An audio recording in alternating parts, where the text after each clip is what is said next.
right, guys. Hello. Good morning. Good morning. Let's give it a second. When Sarah pops in, we'll put her on the screen. Can you give me a thumbs up? Hopefully you can hear me. Hopefully my camera is working good today. I had some problems with my camera, but I think we got it worked out now. Hello, CG2. Nice to see you. Let's see who pops in. See who comes on. We're going to have a little chat with Sarah Collins whenever she comes into the back room. She was on here before. We did a little test run before. My camera wasn't working right, but now it's okay. So hopefully everything works out. Hello, Don. Hello, Cheech. How are you guys? I don't want to play any music because I don't want to ruin this. As you guys know, every show I do gets a copyright. So when Sarah comes in, hello, Godfather Sports. Hello, Gerard. It's very difficult. We're in different countries doing this. She's in the UK and we're over here. So you got to try and pull all of this stuff together. It's not that simple, guys. But I'm learning and we're having a good time with this. So as soon as Sarah pops in, we'll put her on the screen. We'll have a little conversation with her. Maybe she's having tea. I'm having coffee. And I don't look at these things as an interview. I'd rather not do it that way. I like to view it as just a general conversation with down-to-earth, good people. Sounds distant? What does that mean? Sounds distant. You can't hear me good? Can you guys hear me good? Or is it bad? Let me know if it's bad, because I'll fix it. Okay, hold on, Sarah. I see you back there. You got your mic on? Yes. Can anybody else hear me back? Hold on, Sarah. I see you back there. Give me a second. Trying to fix my mic. Give me a thumbs up if you can hear me well back there. Sarah, you can hear me back there? Okay. Don, it might be you. It might be you. I'm not sure. Hopefully she can hear me.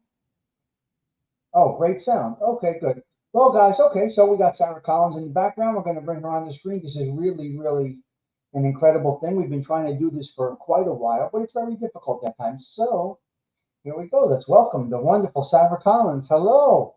Hello, everybody. How are you? I'm really good. How are you? This is amazing. I'm good. We've been trying to do this for a long time. It's hard to do, right? It's hard to do. It is, and I really appreciate coming on here.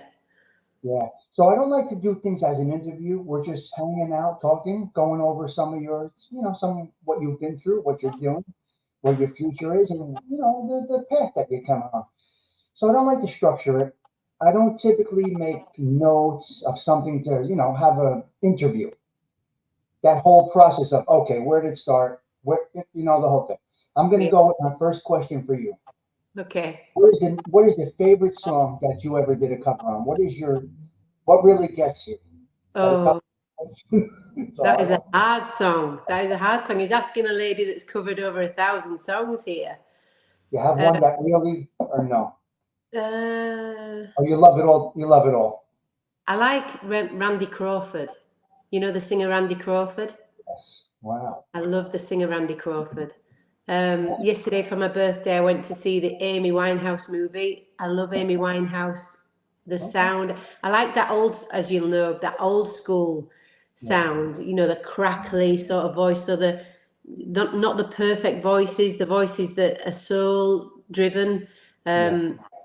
Randy Crawford, who else? Gladys Knight, those sort of singers, the singers that tell stories, really.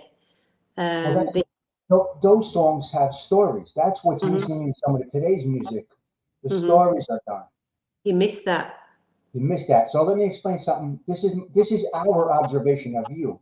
When you do these songs, although you did over 1,000 songs, we see your emotion coming out in that song. So you're feeling that story. And that it shows in your expressions, the way you sing it, the way you deliver it. Yes, somebody wrote that song, but you add something to it that brings it to a whole nother level. It's incredible.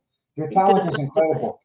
It does massively. I mean, when I was growing up, I used to go to Irish bars and things. My dad used to go to the pub, and then we'd go to Irish bars, and there'd always be a lady at the end of the night that would sing a song. And even as a kid, my dad would say to me, listen to that lady sing, she's telling you a story.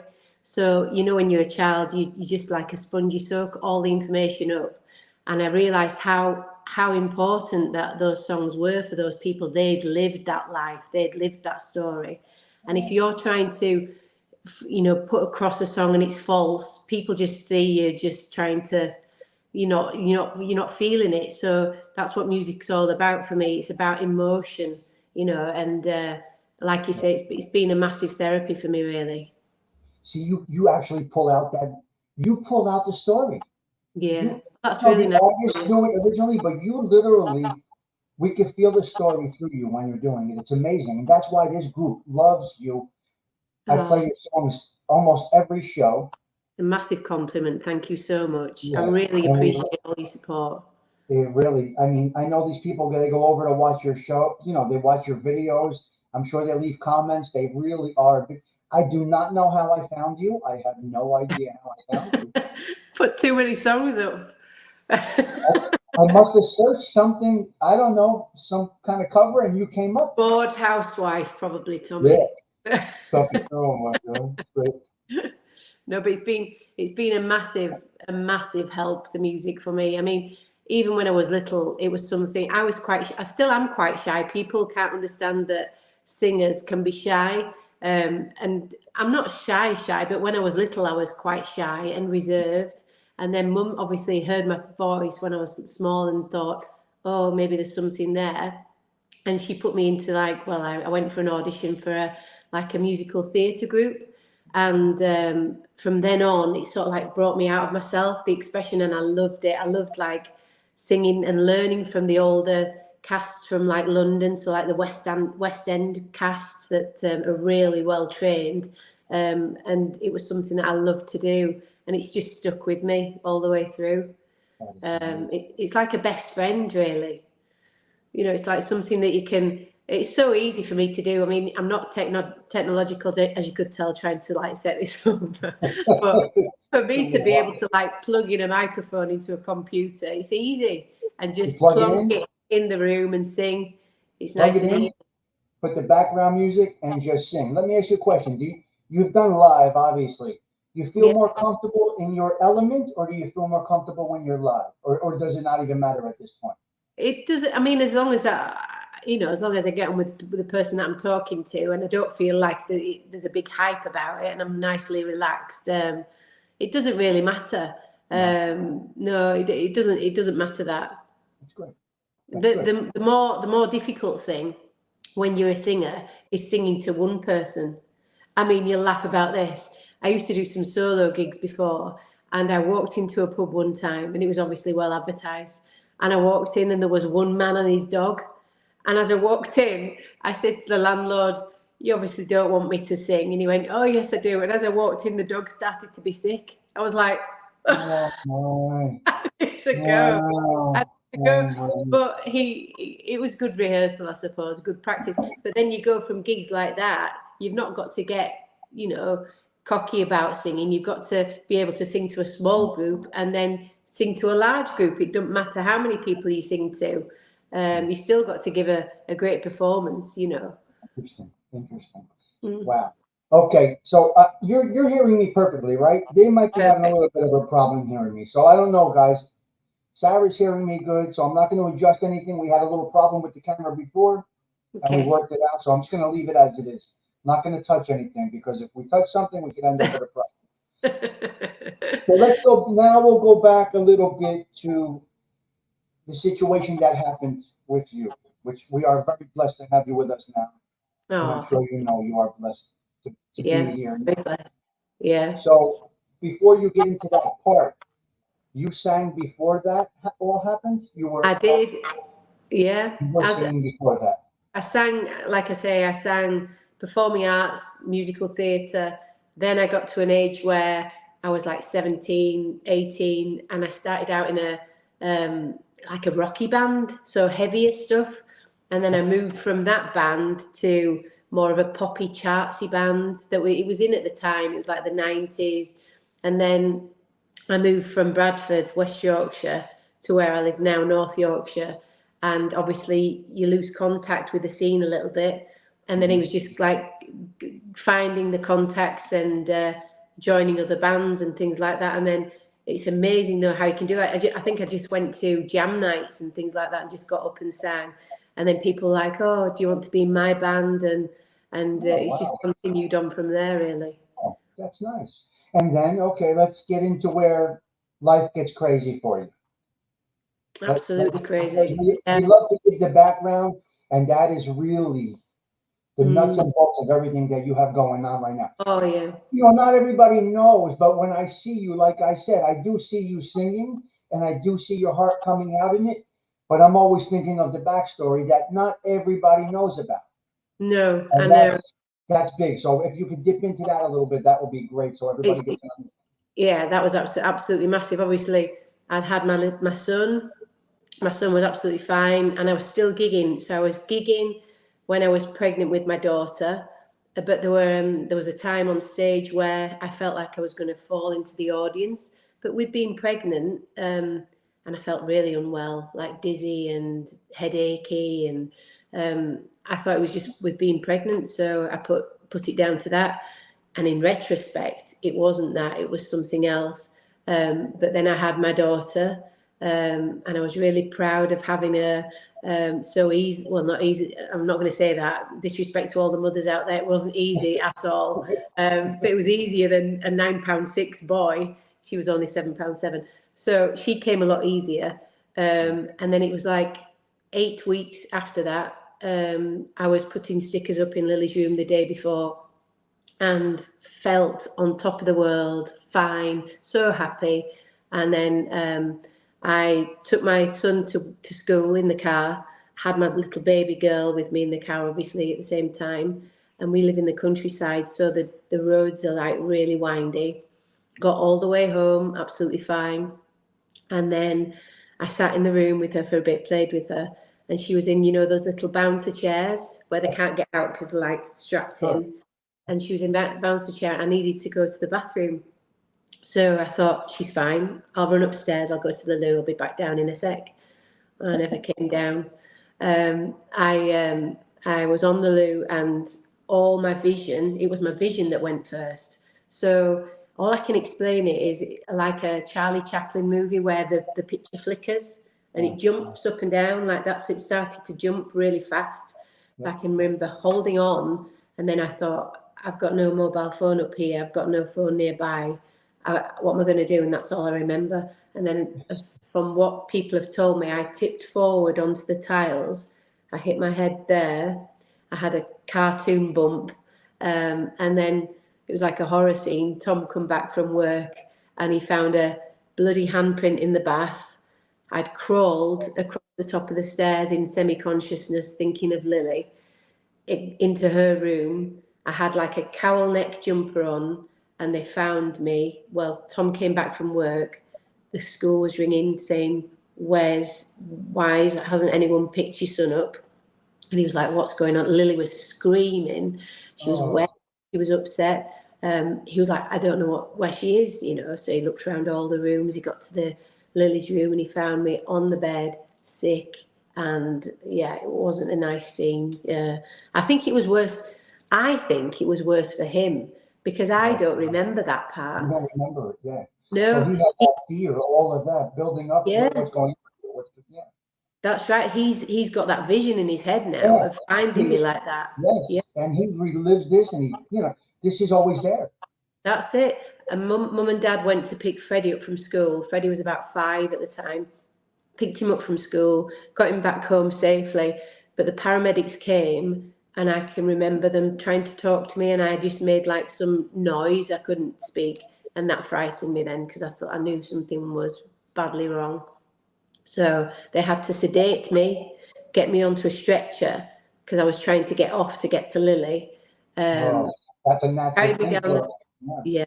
Carried me down the stairs, and then the awful thing I thought was Freddie seeing me being carried down the stairs. Who wants to see their mum, in a state like that? So they took me to the local hospital, scanned my head, thankfully, found this tumour the size of a small orange, and then told the shocking news to my husband, who couldn't believe it. They said, right, we've got to get her to another hospital that deals with this kind of thing, and get this thing out, because it was pressing on a main artery. So they took me to Leeds, and then I was in intensive care. They removed it, and I just kept saying thank you to everybody. Thank you, thank you. The nurses kept coming in, and I was saying thank you, thank you. You know, it was like, thank you for saving my life. And she kept saying, this is what we do. This is our job, you know.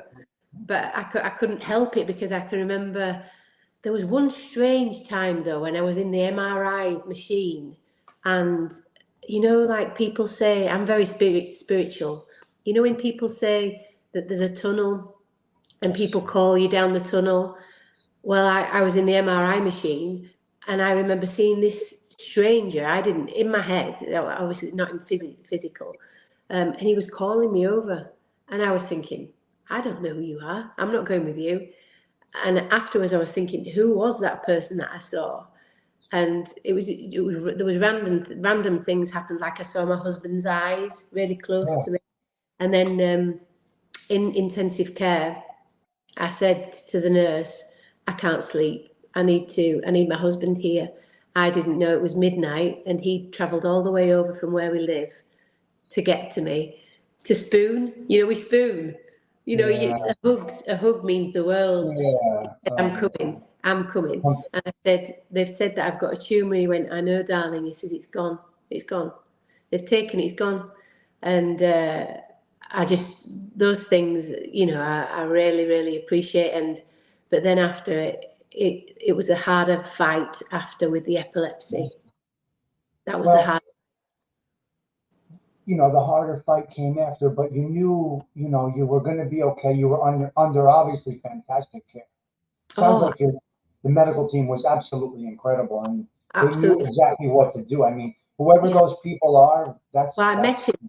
I met the surgeon, and I went back and I gave him a big hug and took a photograph of him and said, you're a hero. And again, these people do these things every day. And he just said, it's nice to see that you've come out the other side and you're okay. He says it was a large tumour, and, you know, it was touch and go, really. He said, but, you know, we got there. But, you know, that's when the guardian angels are looking after you, I think, when things happen like that. You know, you get, you're being looked after at those times, and it wasn't cancer.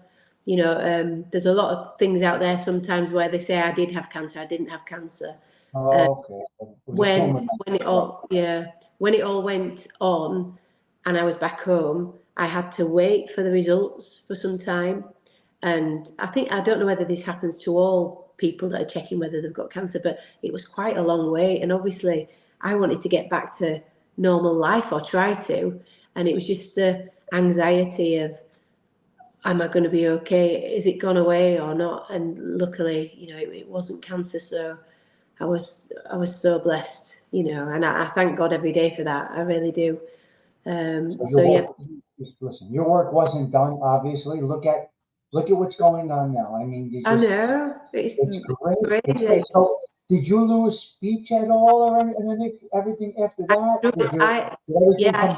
You know, the thought to speech process can be, you know, it's challenging when you have an issue like that. It is. I mean, I struggled with my speech at first. I was very quiet, and I couldn't think of the words to say in a conversation like this. I would get lost. So I would, you know, I couldn't think of the words to say. They just wouldn't come to me, and things like that. So I found it easier to be at home in a quiet environment where there weren't many people all the time, where I could just recover, because the surgeon, bless him, he did say your brain takes the longest to heal, because all those connections have to reconnect. He says, and it will take a long time. He says, so please don't get frustrated with yourself thinking you're not getting better. He says, you will. It just takes a lot of time. Is it just time, no matter what you do, or can you accelerate that by expressing, talking, thinking? Well, yeah, the initial stages, I think I was too poorly to do anything. I think it was just a matter of just Tom was saying, I was getting fresh veggies into you, fresh fruit, good food, making sure that you had the substance in your body to try Very and fight important. these things. And it Those was just, things are very important. yeah, surrounding yourself, but with love and family, really, and just knowing that you were safe again, because it was a trauma that happened at the time, but the trauma hits afterwards. So when it happens, it's fight or flight. You've got to go through it. And it's afterwards, when you've got time to think about it, that it's a scary situation. So that was a scary situation. But then one particular night, I was in bed, and this hand went into a fist, and I had really long nails at the time, and I was in bed asleep, and I went like that, and it woke me up because my nails went into my skin in my hand, and I had a full-on seizure. And it was the scarring from the removal of the brain tumour that caused the epilepsy. And that's where the fight began, really. Wow. That was hard. Well, so it's not just that initial, there was longer lasting, effects from it that you had to work through. Right? Yeah. And okay, so you recover, everything is well. You got an amazing family. You got amazing people around you. You have doctors that did a miracle. They won't say a miracle, and that's good. They're humble, Yeah, but it was a really miracle. is a miracle. It was. I mean, they're being too humble. Yeah, they're just so humble. I mean, you don't realise how fantastic they are until you need them like that. I mean, the precision that he must have used to not, affect me in any way. I could have been in a wheelchair. I could have been paralysed quite easily. My face could have dropped, or all sorts of things. I could have been blind. Sure. And There's no room for error when you're doing something like that. amazing. One little move, and it's That's it. a whole different outcome. Yeah, I had a scar from here to here. They didn't remove my hair, so I wasn't traumatized by that. I had my hair. They just shaved a little bit of hair there, and I had like staples in there, and that's how they'd gone through into there. But then I was a bit scared, because I said, if it comes back, do you have to go back into my head again? And I was like, I don't want you to go back in there, because they were saying, don't become a boxer or anything like that, because you've now it's soft, and it's like no trauma. Don't bump your head. You got to be careful. That's it. Like a baby. Watch the cabinets. People bump their head on cabinets and stuff like that. You have to be very careful. Just be careful with it. But so yeah, with the epilepsy made itself, then it was just like another fight, really. And when I had my seizures, I was awake, so I didn't have the, I'd have rather not known what was going on. And when I had my seizures, I was heightened. My sensitivity was heightened. So people think when you see somebody having a seizure that they don't know what's going on. I knew everything that was going on. I knew when people were filming me on the phones. I had that. I knew when people were trying to, what they were saying, get an ambulance, and but I just couldn't do anything. Couldn't speak, couldn't move. There was a couple of times at home where my face went into a long rug, and I couldn't breathe. And obviously, you've got to be careful that you don't swallow your tongue. So Tom had to go through all that, and I'm like, poor bloke, this guy. It's part of the whole process. This whole thing is part of the whole process. It was. At the time, they obviously then put me on a strong drug to stop them straight away. But then when you go back home from the hospital, trying to get off this particular drug caused them again. So then they had to find a drug that was going to work for me, and the dosage that was going to work for me, which all took time. And that was the horrendous period. So I went on a raw food diet. I cut out all the E numbers. Because the surgeon said, you will find out what your triggers are. So my triggers are coffee. I love coffee. Chocolate, alcohol. I know I love chocolate too. All the good things. Chocolate, a glass of wine. You like all these things. Yeah, all the good things. And I was like, those are triggers, huh?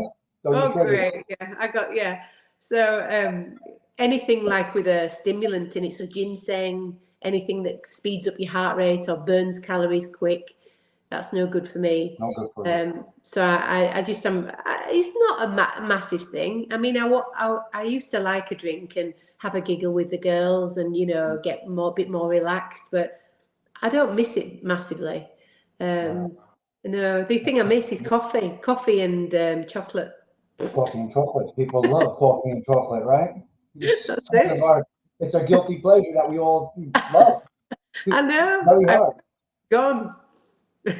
Now you go from there. Sarah wants to sing again, right? Yeah. Had just one day, like, I want to sing again, I want to sing, or how did it all happen? How did that? So all of these, you know, the after effects, so to speak, of what you had to go through and figure out all your medicines and what not to eat, what to eat. Obviously, good food feeds us in a good way. Bad food, which we love, it's bad, but we love the coffee, we love the chocolate, we love the sugar. That's it. Coffee is good for you. Yes. Coffee is good for you. But it's a stimulant, like you said, and that could be a problem. So you bring it through, you figure everything out, the medicine's all figured out, you're feeling well or as well as you can, and you say to yourself, I want to sing again, I need to sing. How did this all happen? Because from that point now, look at what this is right now. So I know. one Well, day the epilepsy, the nurses said, right, your baby's only little, don't take her for a walk in the pram because you live in a hilly area. If you have a seizure, you may let go of the pram. Don't bath your baby. Don't be on your own. Don't carry her down the stairs. So I was thinking, okay, what can I do? So my dad actually, mum and dad, had a massive vinyl collection, a mixture of everything. So there's everything in there, mainly Motown, soul, and Dad likes reggae and things like that, which I love. So there's a mixture of everything in there, and they kindly brought it to the house and said, "There you go." And Dad used to be a mod, so he used to like be on the scooters and things, and they like Northern Soul. So there were some Northern Soul tracks in there. Dad lived in a pub for a while when he was a kid, and they were off the jukebox, so they didn't have the centerpiece in. So I got all those, and one of the songs was called "Heaven Must Have Sent You" by the Elgins, and Dad said, "Why don't you sing that one?" And I was like, "Okay." And Tom, my husband, bought me the laptop, and I was curious as to whether I still could sing. Whether I'd be able to hear the noise properly, hit the notes properly, pitch properly, whether the power would be there, whether I'd forget the words and things like that. So I was just curious really to see what would happen. And I know that music's always been a happy thing for me throughout life. So I missed it and I wanted to get back to it. So getting the vinyl collection was just that push that I needed to give it a go, because at first I was going to do, I mean, I still got it somewhere in on an old laptop. I did a talking video, and I wanted to, because obviously when you're poorly you look online to see how everybody else does, and I know you shouldn't do that, but everybody that I was looking online at were very poorly, and it wasn't there were not many great outcomes. And I wanted to put out there that you can get through it. It's okay. You're going to be okay. So I tried to do a talking video, but I just kept sobbing. I kept crying. So at the end of the talking, I'd just be crying all the time and upset about it because I was reliving it. You know, it was too early. It was too early. you think that was that wasn't? I don't think it was ability at that time, or was it? Or was it anxiousness? I think it was, yeah, there was a bit of anxiousness. I mean, I didn't want to look at the scans and things of the tumour, and I didn't want it to be epilepsy. I didn't want to be poorly. You know, I was I just didn't want it to be me. And I think it was the wrong time to be doing that sort of thing. So that didn't work. And it was just making me more like, oh, you know, and I just thought, try sing. And then I put up a couple of covers. But I was coming to it from a mindset that I'm not doing it to show off. I'm doing this for therapy. This is to help. You know, this is going to help. These stories, and I can remember vividly doing one particular song. It may have been a Randy Crawford song. And for those 3 minutes, I was well again. So it was really weird how I sang the song, and then I came out of the song and I thought, oh yeah, it was really strange, really strange. I mean, throughout that time though, I was sleeping, going to bed, and I was well, and then I was waking up thinking, oh my God, it did happen to me. You know, it's like when you have a bereavement and things like that. Yeah, just going to say that it's like the day after a funeral or a week after, that's when it hits you. So these are these moments in time that are hitting you. But your love might have been the singing part. The talking part might have been you were trying too hard. Then when you go right to singing, it is in your soul, it's in your heart, and it's coming down. And you're thinking of what the song's on about. You're thinking of the story. So when I was talking about it, I was talking through that horrible event, you know. Whereas when I was singing the song, they were singing about a story. So I was thinking about the story. I was in that story. Okay, like an actress, different. You know, like an that's actress. Different than just trying to talk. That's it.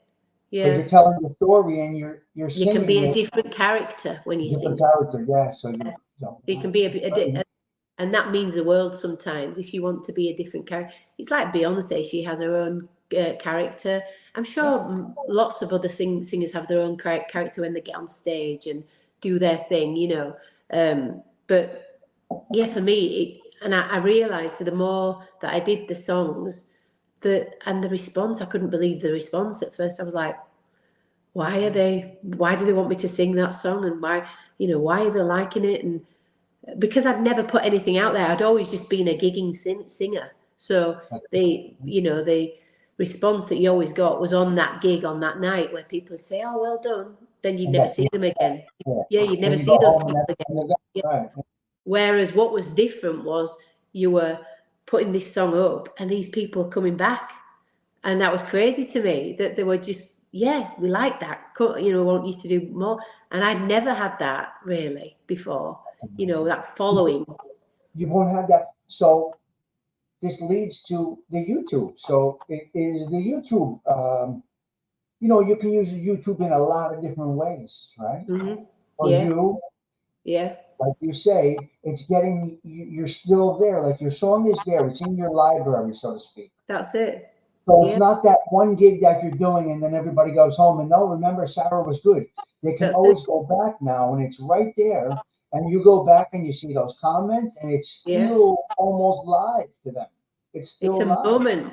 It's a moment. When you've been so ill, whenever this will probably be the same for a lot of people that have been through illness or some sort of trauma, you realise that life's about memories, life's about moments, life's about creating a moment, not about jewelry. And you know, I love my jewelry, but you know, but it's not about that. It's about when I was in intensive care, those people that were stood around my bed, they were the only people that mattered. And before then, I'd worried about everything. I'd worry about what people thought about me, what people, you know, how I looked, and you know, I can't do that. They'll think this about me. And then when you get to that stage and you think, why am I worrying? What does it matter to those people? There's no influence there on me whatsoever. So why have I spent that time worrying? Beautiful. That's amazing. Yeah. I feel the exact same way. I approach all of this in life the exact same way. That's it. And when you do that, how wonderful the world is. The sun is shining all the time, whether it's raining or not. Absolutely. I mean, after I was poorly, you know, you spend a lot of your life rushing around. I've got to be here. I've got to be there. You know, I've got no time. And I can remember having this one vivid moment in the house, the old house. And I looked out of the window, and it sounds really silly, but there were like rabbits and things in the garden and robins. And I'd never stopped in my life to look what they do, you know, hopping around the garden and just calmly taking how beautiful life is. Because once it's taken from you, it's gone. It's gone. You know, and you're never going to get that again. So this is wonderful. This is wonderful because I feel the exact same way. Yeah. When I hear the birds chirping, I wonder if everybody really absorbs that music. Yeah. And unfortunately, like you were saying, people are busy and they're not. I They're drive not. and I see that sun and I say, you know, we're going to pass through here. That sun is still going to be here. That Mm. beautiful sunrise. I live near New York City, so I'm fortunate to see that sunrise over the skyline of New York City. Do you watch And it from I the feel stoop? that with such how do you even say it? I don't even know what the word is. Appreciation, I guess. Yeah. Yeah. The beauty It is. of it. The birds are chirping outside right now. The That's sun is it. rising. It's music. The rain is holy water. I say it all the time. The rain Yeah. is holy water coming down. Yeah. So we view these things the exact same way. And That's it. once you can do that, all the positive things come your way. They do. They do. Because before, if I'd have gone to a YouTube channel before when I was gigging and I was in that different mindset of, oh, what's everybody going to think? The channel wouldn't have done as well because I was trying to prove too much. And I've been pushing it, pushing the narrative. Whereas now I'm not bothered. I'm singing a song because I love the song.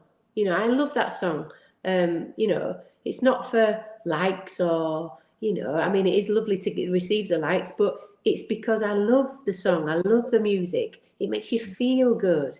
It makes you happy, and if music makes you happy, then it's free. Just use the music. Turn on the vinyl. Turn it on.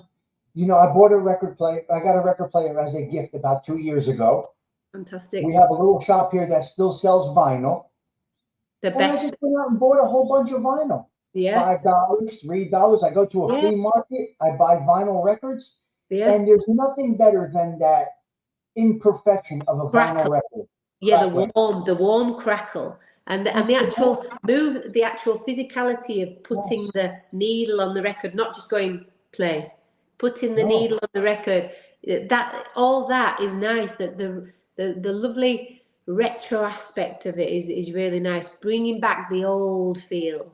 Not It's better the than anything digital that's out there. yeah. When It's I not feel for it, me. I'm I, old. I bought this album, Sarah. I bought this album, or somebody gave it to me as a gift. 1974, Frank Sinatra Oh at wow. Madison Square Garden in New York City, where they used to do fights and boxing matches and all of that. Howard Cosell was a presenter here. He was a presenter, and he welcomed Frank Sinatra onto Wow. Madison Square Garden for this live event. Wow. And I'm listening to it, and like you're saying, the crackling and all of that just added to it. I did It not does. need a digital perfected No. Too album. perfect. It's like the new music now. Obviously, I've got younger children that listen to the new music, but I'm really proud that they like the old music too, and they know a lot of the old music. They know a lot of the old songs, but I listen to it and I try to get into it, but it's too perfect. It's Super. too perfect. Or the singers of today are all trying to reach the highest note. They're all trying to do the best riffs, and Yes, you true. think, well, you've lost what the song's about if you're trying to over impress a little bit. I mean, there are some great singers out there, but and there's always going to be somebody better than you, but you do your own thing, you do your own path, and don't deviate from that. You do your own thing and stay true to yourself, and then you've got nothing to prove. No, what do you need to prove to anybody anyway? Nothing. Nothing. Just tell your story through song if you can, Yeah. which is why I love today's country. I like the pop country. I like Yeah. today's country. It's very good. My kids love it. Who Yeah. would know teenagers are going to be loving country? Country My music. kids love it. They Yeah. love it. I And they love sing country it, music. Yeah. and you're Country music. introducing your whole family to all this music, all this different music, all Mm. these, nothing specific, but No, all good stories. good variety of everything. I mean, when I did a gig one time before the brain tumor, and it was at a fancy church, and there was a young girl there, and she was an opera singer, and oh my God, I never thought I loved opera, and she sang one track, and the vibrato that and the vibrations of her voice around this church. I was weeping. I was crying.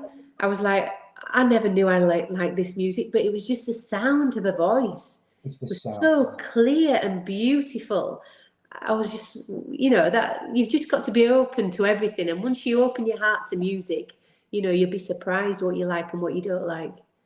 That's funny. I was thinking about opera the other day. Now, even if you don't understand it, you No, feel it. you do. You You do. feel it, right? Absolutely. I definitely felt, what she was singing. It was just, and the power in her voice, she was only a tiny little thing. The power in her voice was absolutely amazing. But yeah, the country music is a massive thing. Country music was a love of my granddad, Fred. So he liked country music, and I idolized my granddad, Fred, because he was very young when he died. He was only 68 or something like that. He wasn't very old at all.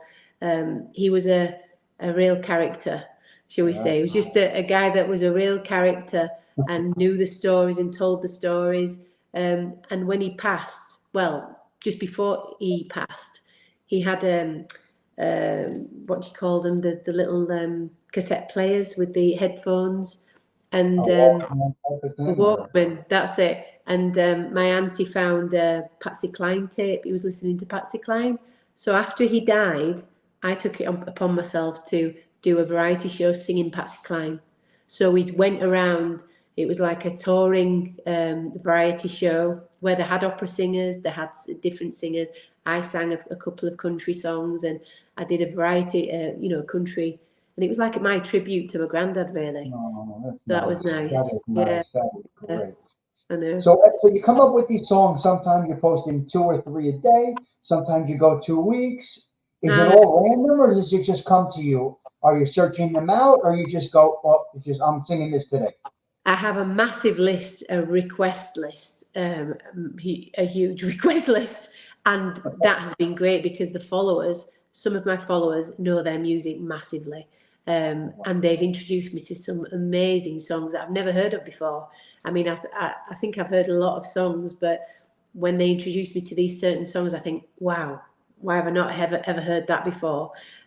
So that's sometimes how it happens, or sometimes I can be browsing through YouTube or whatever, and I'll just hit upon a song and I think I like that, So it's I'm running out of songs now though because I've done so many, but it's difficult really. But the songs will always keep coming because there's always that old music there. It goes back so long, the music. Yeah, wow. Songs for generations, Absolutely, 100 years. Songs, yeah, 100 years of music is forever. It's been it forever. is. Yeah, It's unbelievable. yeah. So you don't have a specific favorite. You just find it, sing it. Do you have to rehearse, or you just go right with it? I like to warm up now.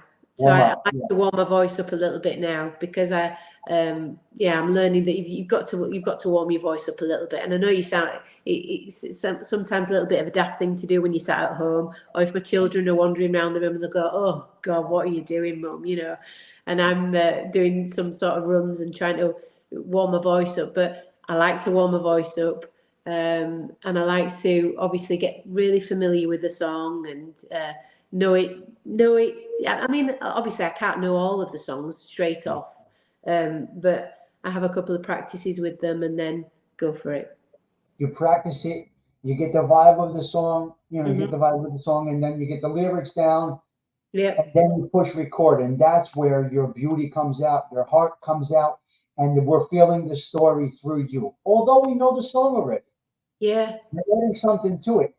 I got to tell you, just one of my favorites is "Get Right Back to Where We Started From." I don't know why, Yeah. That's a but it's nice one of my favorites of you. I go back to it many, many times, one. It is a nice one. Yeah. and I love it It because is. I feel that we do have to get back to where we started from, and you through your music. So I relate this song to you because you got back to where you started from Hmm. after the situation. So I'm seeing more than just a song and somebody singing something. I'm feeling you when I Hmm. hear that song and I see you sing it because I think of your story. Now, many here may have not known your story.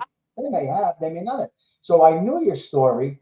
And when I hear that song, Every time I listen to it, I get a different emotion, a different reaction, but all good, all positive, and all uplifting. And it gives you determination. And it says to me, we got to get right back to where we started from, but we can definitely do this again. And That's it. you don't realize the impact of some of the songs that you sing through your expression, but you have something there that's absolutely incredible. And we feel it through you. And No, that's why people love it so much. I will do sometimes an hour show of just your music on a Friday night, I've and it's seen all some. you. I've seen some. Yeah, Because you like Frankie Valli, don't you? yeah, you dedicated a song to Frankie us. Yeah, Valli. Yeah, definitely. what a great singer he is.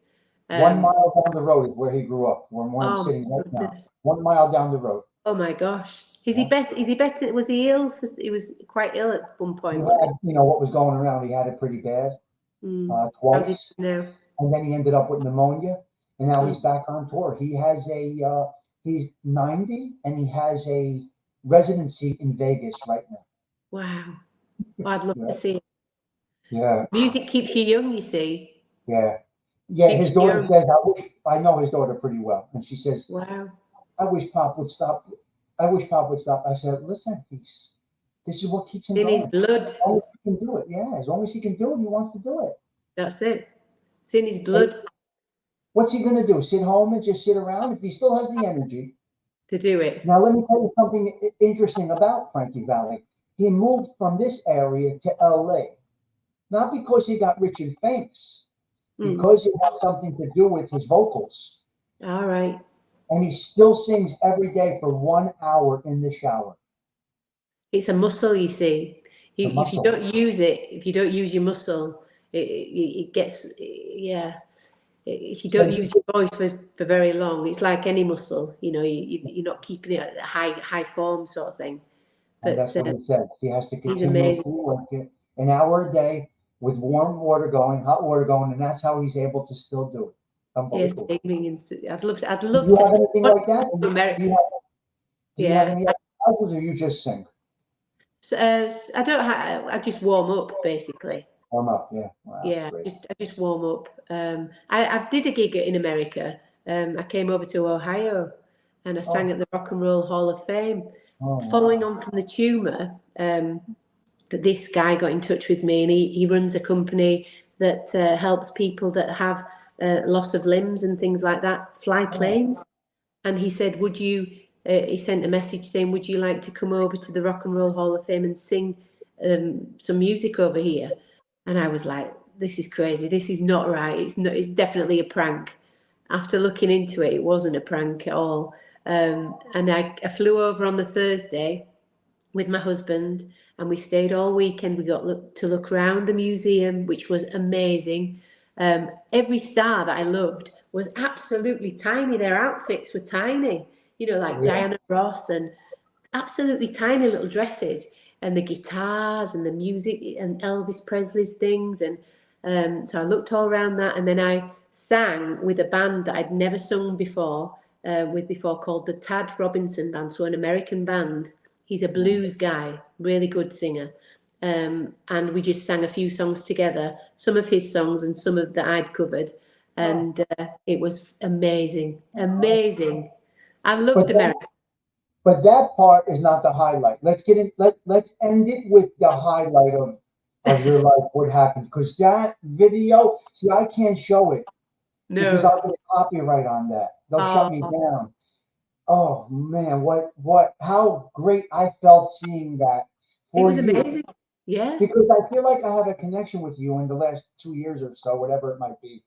And then absolutely. when I saw that, I said, "This is you can't even script this. You can't write this. Your These dream." things don't happen to normal people, do they? Really So normal. go through what took place. We'll end it on that. This is a beautiful situation that happened to Sarah, and I wanted you to say it.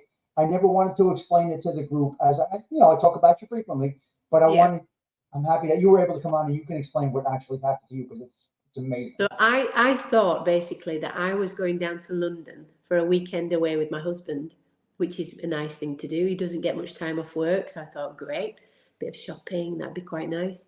So I sent my daughter off to get into the taxi. She gets a taxi to school in a school uniform, but all the family knew about it. So my husband, my son, my daughter, grandma, granddad all knew. I had no clue. And I sent my daughter off at the end of the drive in a uniform, not knowing that she was getting collected sneakily by her grandma, granddad. And we went down to London. Me and Tom went down to London. Gets down there. I thought we were going to this particular restaurant. In this restaurant, it was like a country and western themed restaurant. And I was looking around this bar thinking, I like that singer. Patsy Cline up on that wall. I love that singer. And, Loretta Lynn, she's up there. I like her too. And Leanne Rimes, yeah, wow, she's a great singer. And I was having a drink and then I was getting hungry. So I said to Tom, when are we going through to the restaurant? So next minute, this lady behind the bar takes us through to this particular room where there's a bucking bronco. So I thought, is this a London thing? Is this a crazy London thing that they do down here? For a picture, where you smile at the camera. Tom, I get a big cowboy hat put on and the neckerchief and a waistcoat, and I'm thinking, what the hell is going on here? And says to Tom, looking over at him, he's got a pink cowboy hat on. I'm like, well, you look a fool. And then he quickly exits because the lady said there's only one allowed in this room at a time. So he's left me on this booking bronco. Next minute, this loud voice comes through saying, right, smile at the camera. And I'm like, oh my God, wave what do they call it that you wave over it? Yeah. So I'm doing that and I'm smiling. And then the next minute, the door, the whole wall, I didn't know it was a door, the whole wall fell down onto this stage, and it was the Drury Theatre in Leeds, in London, which is in the West End, one of the oldest theatres in London. Okay. So it went with a real clatter, and I can remember that brief moment looking around, and there was all these faces in the audience, all like cheering and shouting, and for me, and I'm thinking, what? And then the tears. I was like, the tears just fell. I looked over. I saw that my daughter was there. My son was there. My husband was in the audience. Grandma and granddad were in the audience. And then this presenter comes over to me, Michael McIntyre, and he's saying, what is going on? What is going on, Sarah? And I was like, what is going on? And he said, we'd like you to be the star of the show. Would you sing at the end of the show for us? And I'm like, yeah, I'd love to do that. So I went behind stage. They had a lovely team behind there. I had my own wardrobe with glittery dresses and shoes all lined up. Was in my element, and the Hollywood mirrors, and so I had my makeup done for me, my hair done for me, and I was thinking, what? Still in a high, and got to practice one of the songs that I love, which is "How Do I Live Without You" by Leanne Rimes, which is a lovely song, a country song, one that I've known a long time, and so I know the song. And then we had a little bit of a practice with the team, warming up the vocals. I had a vocal coach there and tried on the in-ears, which I must say, for the television are exceptional. So clear. I could hear everything. If I could sing with something like that every time, you can hear your breath. They're that good. And I can remember just going back onto stage. I had this red, shimmery, sequiny dress on, my hair all done nice, and I felt the top dollar. And I walked on, there was smoke on the stage, and I just thought in my head, the producer said, don't overdo it, don't overthink. No, she didn't say don't overdo it. She said, don't overthink it, just enjoy the performance. So that is what I took with me, and I just thought, I'm just going to enjoy this. It might not happen again, and I'm just thinking, I'm just going to enjoy this. And I walked onto the stage and I sang. So I sang a verse, the opening verse, and the chorus. And then I heard the presenter say, ladies and gentlemen, please welcome Miss Leanne Rimes. And I was like, looked over, Leanne Rimes walks on the stage with me and starts singing. And I'm like, so I cried again. I was like, my hand was quivering like this. I'm thinking, thinking, please don't let my legs like fold underneath me. Yeah. And I was just saying, how beautiful are you? How beautiful, you're beautiful. And she came on and she went, please don't make me cry halfway through a sing. I had to like compose myself. And then we sang together, but it was nice because we were, you know, she was really kind actually, because she let me sing the melody. And obviously the melody in the song is the main part. And she was ad-libbing. So she was like ad-libbing into the song. And then at the end, we did a bit of a back and forth thing to finish the song off. But I'd never sung with her before. I didn't know what to expect.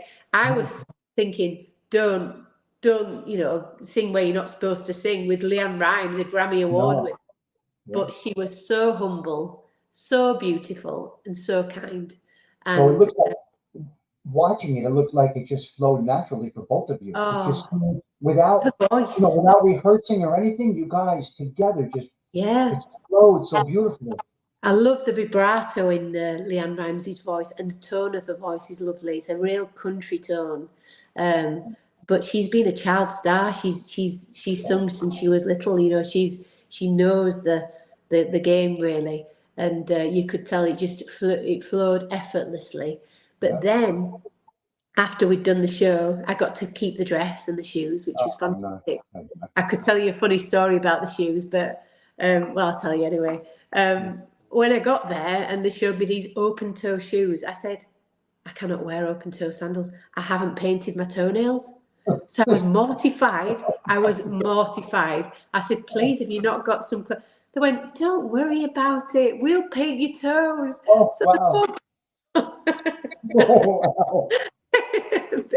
They paint my toes. I was like, oh, this is like, when's the grapes and the bath coming, you know? But it was amazing. I got to keep the dress, and afterwards I was just blown away. And then afterwards, the response from people that had watched it, everybody was saying how much they'd cried and how it had affected them. You know, over here, they'd all said, oh, we were all sobbing. We were absolutely sobbing. And it went round like wildfire. It was like some sort of like media storm, you know. And I was like, I didn't sleep on the first night because it was all like so shocking to me. But that's the memory that I'll remember forever. Come on, it's a lot. It's a once. You can't even script this. No. This story you cannot script. It just flowed naturally for you. Now, I see things happen when you really didn't have expectations. You just did this, all of this. You just went along with it. Yeah. And just so when you don't put too, like that person told you, don't overthink. Don't try to over impress people. Just enjoy it. That's it. That's the mindset I'm in now. Just enjoy it. Don't suffer fools, though. Don't suffer fools in life. You know, don't suffer fools, but enjoy. You know, enjoy. Look for the good. You know, and when you look for the good, it tends to come. You know, when you are your natural self, and you let the process be the process. It's written already, right? We know this. We know it's all written, right? Yeah. So follow the process. That's it. Go with your heart. Go with your mind. Go with your soul. Wherever it takes you, that's where you go. I've done that. We've done the exact same thing. Different paths of life, but we've done the exact same thing. Yeah. And it seems to be working out in my little space here, and in your big space over there. It just seems to come naturally. People want to see real people. They don't want falseness. They don't want fakeness. They want real life people, you know, that they can connect with. You know, people aren't perfect. Nobody's perfect. And people like to see your imperfections. You know, they like to, you know, it just makes you feel normal, you know, that's why the Instagram thing frightens me really with my girl and my boy, and you know, it's because they're just, you know, gauging against perfection all the time. You know, nobody's perfect. That's the problem today. Yeah, that's a little bit of a problem today because, you know, we say with filter, I guess that's the word, filters and all that. They're filtering out life. Yeah, you are. They're not just filtering out pictures. They're filtering out life. It's like concerts. When you go to a concert, everybody's on their phone. Nobody's Nobody's just feeling the music. Everybody's, oh, I've got to capture this. You know, enjoy the concert. It's crazy. Wow. Wow. This was incredible, Sarah. It Hold on. I was. got sirens coming by, as you can hear. You hear the sirens going? All the time I have sirens going when I'm doing the show. I'm going to let those sirens pass. But this is real, though, right? It is real life. This Real is life. real life. This is what we're doing here. We Yeah. didn't even talk really before this. We just came on and we No. said we're just going to talk. We're just going to That's talk like it. two people that formed a good connection, and we're going to have a conversation. And that's exactly what we did. That's it. We have an audience, but we could have done this as a pre-record and then release it and edit it and all of that. No, I said, let's just do it live. Let's Yeah. just do it. Go Let's for go. it. Yeah. And this is where we are. Exactly. So I've really enjoyed it. I'm going to log out of the show. We had a lot of comments in here. So later on, if you can, give it a few hours or tomorrow, take a look back at the show and just read some of the comments because they leave beautiful comments about you.